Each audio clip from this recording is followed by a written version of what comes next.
Hey everyone, I'm Stephanie, host and head bookologist here at the Get Literate podcast. I'm a book-loving, notebook-hoarding reader and writer on a mission to change lives one book and one notebook at a time. On this podcast, we explore the power of bookology and leading literate lives. We talk all things books and reading and notebooks and writing, mixed in with mindful practices and creativity to create lives we love.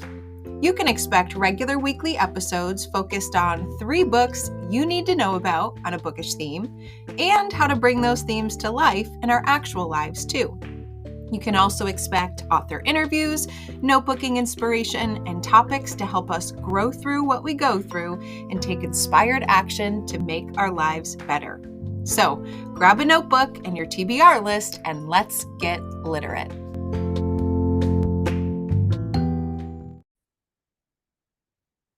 Hey everyone, welcome back to another episode of the Get Literate podcast. Today, we are here to celebrate a holiday. If you are listening to this in real time, then tomorrow, August 9th, is National Book Lovers Day. Now, you know I love all things books and reading. Books, bookstores, bookshelves, book bins, book covers, book sleeves, bookmarks, bookish culture, bookish fun, all of the things. So I have a special place in my reading heart for books about books, as I'm sure many of you do too. And not only do they indulge my bookish loves, but they place me square into the lives of other bookish people too. We are not alone, right? And I know many of you enjoy reading books about bookish culture. We connect with kindred spirits, we live vicariously through booksellers, and we get a whole lot of insight into the fascinating world of books and publishing. I mean, reading books about books and books about reading, it's one of my favorite things to do. So that's what we're going to do here today. We are going to celebrate National Book Lovers Day by talking about a collection of books about books. Now, I already have a bibliotherapy book list on my website at alitlife.com that highlights a couple of my favorites, both adult selections, middle grade novels, and even picture books about books. But today, I want to talk about my favorites, and I'm going to do a little bit of a play on a 3-2-1 format. I'm going to talk about my top 3 books about books that I love. I'm going to talk about one book I love to hate next. I'm going to go a little bit out of order with the 3-2-1. And then I'm going to share 2 books that I have on my TBR that are about books. And I'm going to throw in 2 middle grade recommendations that I think all adults need to read about books too. But remember, you can still access my entire really long book list of books about books online at my website at alitlife.com. And it's just been newly updated in celebration of the holiday tomorrow. So you can get links to all of the books I'll talk about today in the show notes. But if you want more, I have plenty more where that came from. Just head online and take a peek. So let's get started. Now, how did I choose these books? I had 20, 30 plus books in my collection of books about books. And I found it really hard to narrow down to just 3 that I wanted to recommend. But I know that if I recommend more than 3, it is less likely than you will actually go seek one of them out. I know that's overwhelming. So I narrowed it down. Now, how did I do that? Well, I looked at my list and I went with my gut. What are the books that when I think about books, I just go to these books instantly? I tell people that they must read them. I am still thinking about them, no matter how many years later I've read them. Those are the 3 that I wanted to share with you today. And the first one is definitely one of my favorites and one that has got me thinking of all sorts of bookish adventures. And that is The Little Paris Bookshop by Nina George. I think this one is a classic book about books, and I will reread this book over and over and over again, something I don't normally do. So that's a true testament to how much I loved this. So the book follows Gene Perdue. He is a lonely, heartbroken bookseller who tends to the souls of others through his literary apothecary, which is actually just a really big book barge on the river. Now, after helping a few clients, he realizes that his book is set on a mobile bookshop, yet he has never actually set sail. And so, needing soothing himself, he decides to head to the south of France. What is his mission? He wants to figure out and find who the author of Southern Lights is. Now, Southern Lights was a book that touched his heart in ways that he didn't think possible when he was going through a very, very difficult time. This book literally saved his life. And so he's been on a mission to figure out who the author is and to meet him or her if possible. So that's his mission as he heads out. And of course, along the way, he finds some new friendships.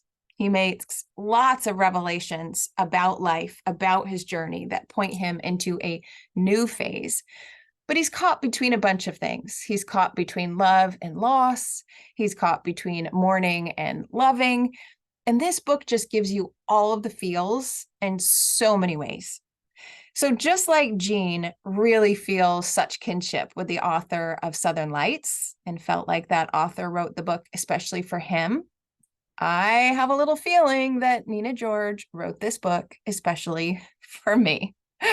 It was one that I just love so much, and it really just set a lot of bookish dreams on fire. It's a gift. It is definitely a gift. And if you love books about books, and if you love books about the power of books, then this book is definitely for you. Now, I do want to add in one more book recommendation here, because I just mentioned in the book, Jean obsesses over a book called Southern Lights.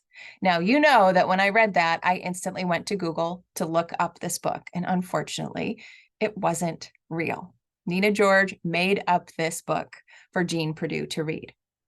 But literally just last week, Nina George actually published a new book called The Little Village of Book Lovers. And that is meant to be the story that Jean read within Southern Lights. I mean, how cool is that? We've got a book within a book, and now we actually can read the book within the book. So I haven't started that yet. I've got it. It's on my table, ready to go, but you can bet I will be following up The Little Paris Bookshop by Nina George, one of my top favorites, with The Little Village of Book Lovers by Nina George, that I am sure is going to be a paired favorite as well.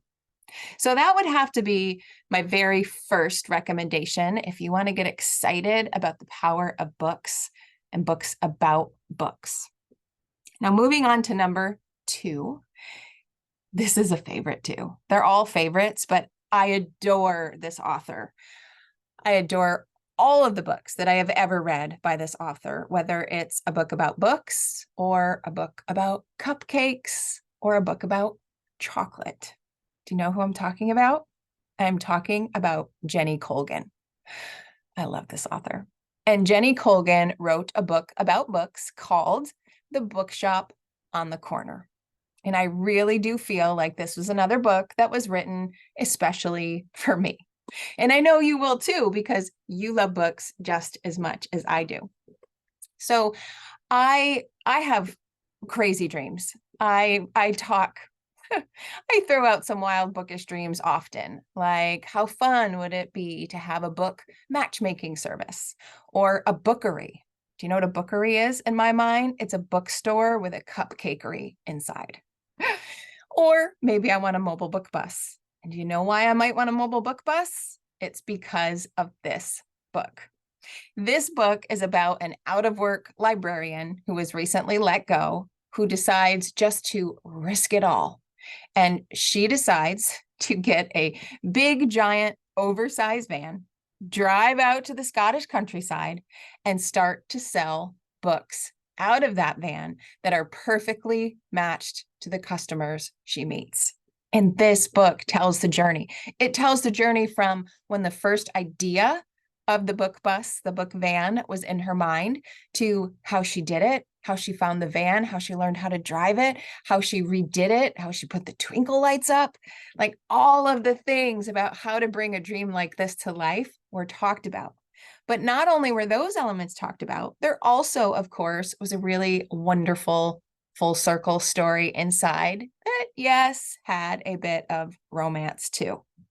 So I do just have one complaint about this book, and that complaint is kind of tongue in cheek because I wanted more. I turned the last page of this book and I was met with some instant confusion. I was like, wait, what? It's over? No. I have to figure out what happens next. It ended in a way that I did not want it to end. I wanted to be able to keep turning the pages. But what I loved about it is it kind of made me think, why did she do that? Well, she probably wants us to figure out our own story. She probably wants us to perhaps read the second book in the series, which is a nice added bonus to this book recommendation. But I thought it was also a great way to think, well, what if I continued that story in my own life? It was a really unexpected ending, but I ended up liking it, knowing there was a second book to come and knowing that I could just figure out what that ending might be. I adored this book. That's The Bookshop on the Corner by Jenny Colgan. Now, my next book is going to take a bit of a turn. The first two books were about booksellers, right? Jean Perdue was on a book barge, and in Jenny Colgan's book, she renovated a book van. But this book about books isn't about a bookseller. It is about a library and the readers inside of it. And I have mentioned this book on the podcast before, but I couldn't not talk about it here because it is one of my favorite books about books.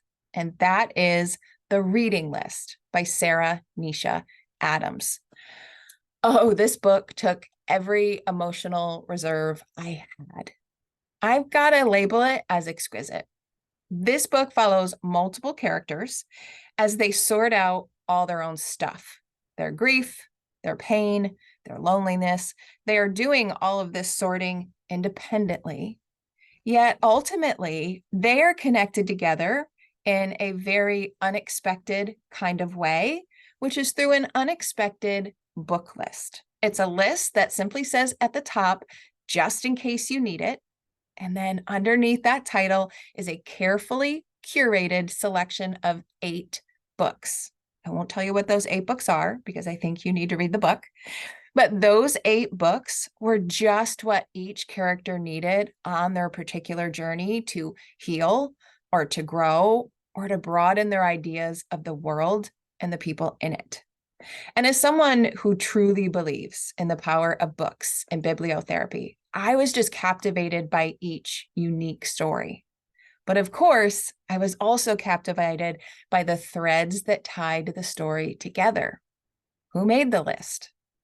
Who put it in the library? Why did they put it where they did? How did this book pop up in particular places to help these characters? I wanted to know the backstory. And thankfully, you do get it in that emotional ending. So if you love books, if you already believe in the power of reading, or if you still need to know how to love books and the power of reading that they can bring, then the reading list is for you. And I know, like myself, if you read the reading list, you are then going to want to read or reread those 8 books as well. This is a book that I will definitely reread. And it's also a book that sparked me to think about my top 8 books that I could recommend to someone just in case you need it. I'm still compiling that list. And one day I know that I am going to take that list and I am just going to put it inside a library book or put it inside a free little library and leave it for someone else to find in hopes that my reading list can help someone else too. This book will touch your heart in so many ways, and it will definitely help you celebrate a holiday about books. So there you go. Those are my top 3 that come to mind when I think about my favorite books about books. But remember, there's lots more where that came from if you want to head to alitlife.com and find the larger list. Now, next up, I said I had one book that I loved to hate. I don't hate books. So this kind of came as a surprise that a book about books that I was devouring and could not stop turning the pages, I really was angry about. And why was I angry about? Because I did not like the character. So first, let me talk about the book. It is a definite book about books, and it is an epistolary novel. So I thought when I found it that I hit the jackpot because I was blending two of the things I love together. So what is the book? Confessions of a Curious Bookseller by Elizabeth Green. Now, I loved the format. The entire book is told in a mix of email exchanges, social media posts, private journal entries, all of the things to help you put the pieces together of the characters and what's going on in their life. And the book primarily centers around Fawn. Fawn is a middle-aged used bookseller in Philadelphia. And page by page, we uncover more about her, more about her life, more about her work, and the kind of person she is. This is where I really couldn't rally around this character, no matter how hard I tried. Now, Fawn is struggling. She's struggling to leave a very difficult childhood behind, and she's struggling to keep her business afloat. Things that I could understand that could impact her personality. But how she did that was very foreign to me. Lying, stealing, using her words in ways that I could just not fathom, but quite frankly, found oddly humorous. This book is funny. It's funny. And even though I could not rally around the character, I could not stop reading it. And I could not stop recommending it to other people who love books about books because I wanted to know what they thought about Fawn. So I'm very glad I read it.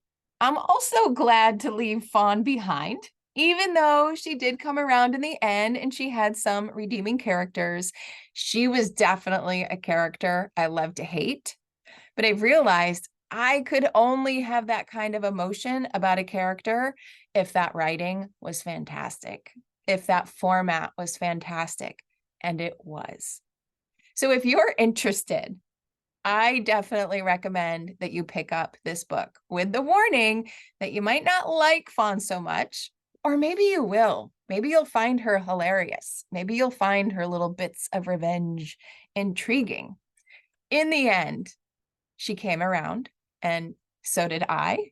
But it's definitely a book that I think everyone should read because it makes you have such an emotional reaction, or at least for me, that you kind of examine things about yourself in addition to all of the books about books kind of theme inside. So that's the book I love to hate, Confessions of a Curious Bookseller by Elizabeth Green. So now let's move to number 2. We started with 3, we moved to 1. Now let's go to number 2. I want to share 2 books that are on my TBR. And quite frankly, I may have to put in a third one as well. But the first one is brand spanking new, published August 1st of 2023. And that book is called The Keeper of Hidden Books by Madeline Martin. Now, it's from a New York Times bestselling author of The Last Bookshop in London. And quite frankly, I haven't read that book yet either, so I might have to. But according to the publisher, this is a heartwarming story about the power of books to bring us together, inspired by the true story of the underground library in World War II Warsaw. So that drew me in. I love historical fiction. I love books about books. And I love books that kind of tackle things secretively. I loved the Guernsey Literary and Potato Peel Pie Society book because they were doing their book club in secret. And there is a whole lot of secret bookish action in this book too. So The Keeper of Hidden Books by Madeline Martin is definitely on my TBR. because I know I loved the Guernsey book. And so therefore, I think I'm going to love this one. And then I'm going to be able to look up The Last Bookshop in London by the same author as well. So The Keeper of Hidden Books, a historical fiction with lots of bookish secrets and using books as tools to survive.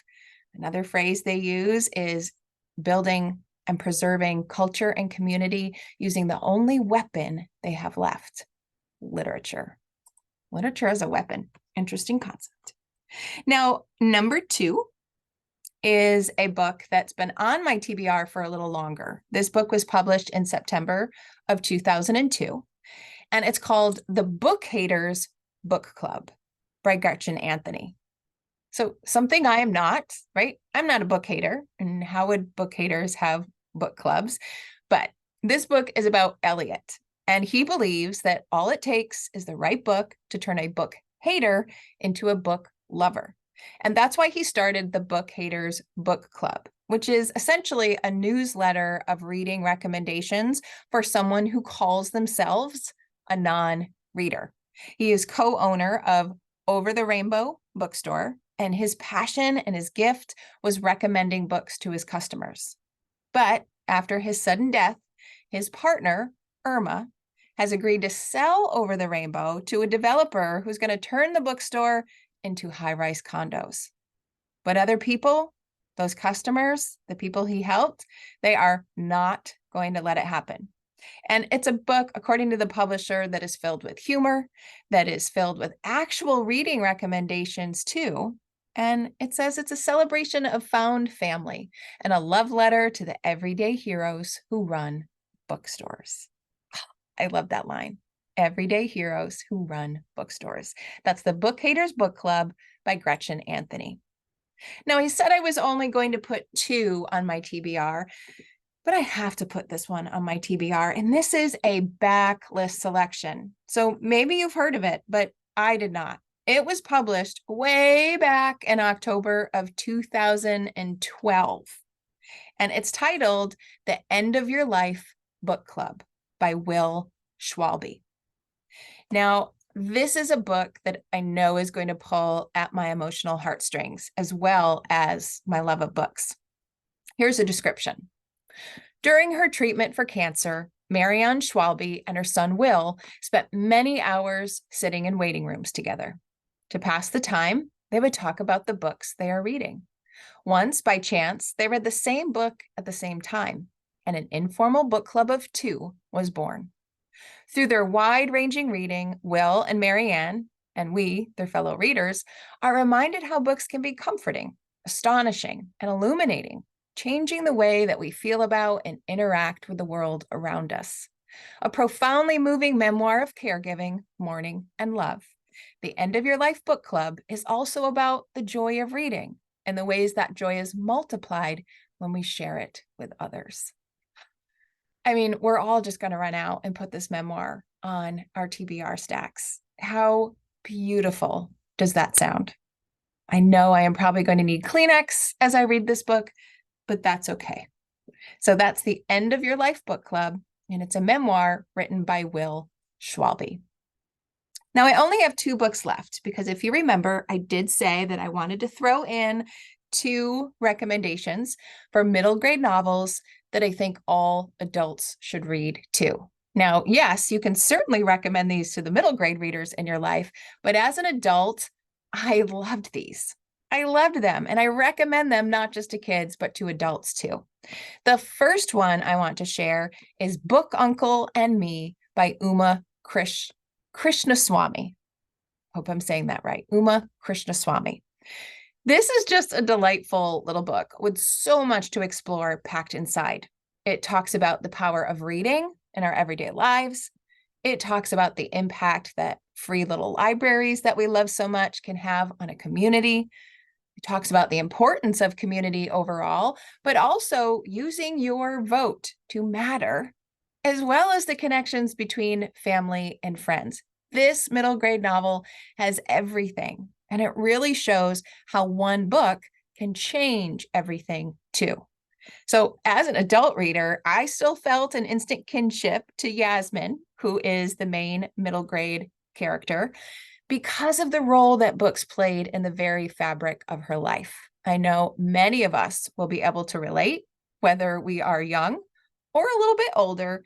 This is a book about books that is much more than that. It's a book about the power of books, about community, about coming together and using your voice to make a difference. And for an adult, we could knock this off in probably less than an hour and leave with a really wonderful full circle reading experience. So that's Book Uncle and Me by Uma Krishnaswamy. Now, my last book recommendation of the episode, my other middle grade novel, is A Kind of Paradise by Amy Rebecca Tan. I wish you could see the cover of this book because it's so inviting. You have a snapshot of a very cozy looking room with a comfy chair and a rug and a plush blanket and a lamp and a stack of books with a little girl who we know is instantly going to enjoy that. And then all around the border of the book are just books and notebooks and pencils kind of floating in midair, not to mention a vase of flowers and a pie, which are also important to the story. So this really is the ultimate middle grade comfort book. And in it, we meet Jamie. Now, Jamie is a middle schooler who made an unfortunate choice that landed her in her local library as a volunteer, a forced volunteer, for the entire summer.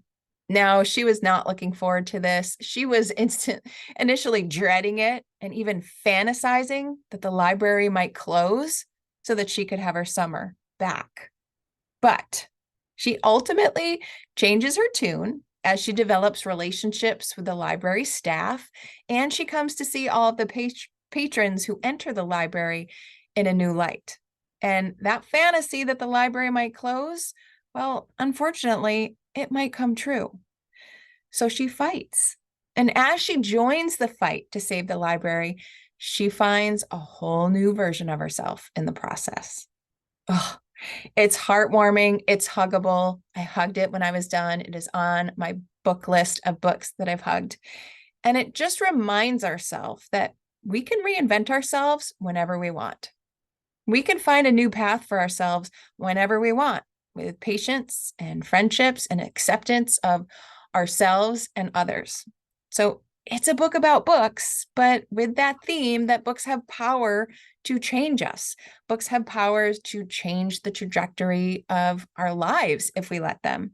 And A Kind of Paradise by Amy Rebecca Tan is the perfect example of a book that does that. So look at that collection. 3 books I loved. 1 book I love to hate. 2 on my TBR, but not really. 3. And 2 middle grade novels that I think you need to pick up as well. So many books about books that you can use to celebrate the holiday. And you know I love to talk about ways to bring the lessons inside of books and inside our notebooks and inside of this podcast into our actual life. So what are you going to do on August 9th to celebrate? Are you just going to make sure you find some time to read? Are you going to read a little bit more than you might usually? Are you going to visit your local independent bookstore? Are you going to visit your library? Are you just going to head online, maybe to bookshop.org? And are you going to buy books to support booksellers that way? Maybe you're going to do something that's book adjacent. Are you going to buy some sort of reading tool that can make your reading life more special, like a book light that clips right to your book? Or the purchase that is going to be in my cart soon, that wonderful little gadget that magically magnetizes to the front cover of your book so that the front cover of your book has this really cool pocket that you can fill with highlighters and pens and sticky notes for all of your annotations. Can you tell how I'm going to celebrate Book Lovers Day?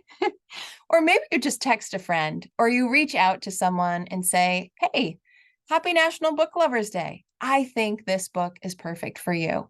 And you send them a title or send them a screenshot of the picture so they can get enticed by the cover. So many different ways to celebrate National Book Lovers Day. And no matter which one you choose, I hope it's a day full of reading and restorative reading practices, fun books, any book adjacent fun that you come up with. And you just allow yourself to really savor the power of books and reading. I know I'm going to, and I hope that you will too. And I hope this book list helped to get you started.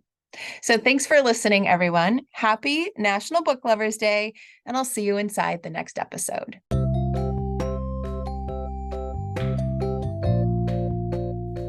Thanks for listening to today's episode of the Get Literate podcast. You'll find links to all the books, resources, and ideas mentioned in the show notes and at alitlife.com. Plus, if you want more, you might like to join my Patreon community. There, you'll find additional inspiration for your reading and writing life, like bonus podcast episodes, bibliotherapy book calendars, monthly book clubs, notebooking challenges, live events, giveaways, and much, much more. It's only $5 a month, and you get instant access to all of the previous content too. You can learn more at getliterate.co. And one more thing. If you love what you listened to today, please take a moment to rate and review the podcast or take a screenshot of the episode and text it to a friend. This helps the podcast grow and builds our bookish and notebookish community too. Thanks for listening.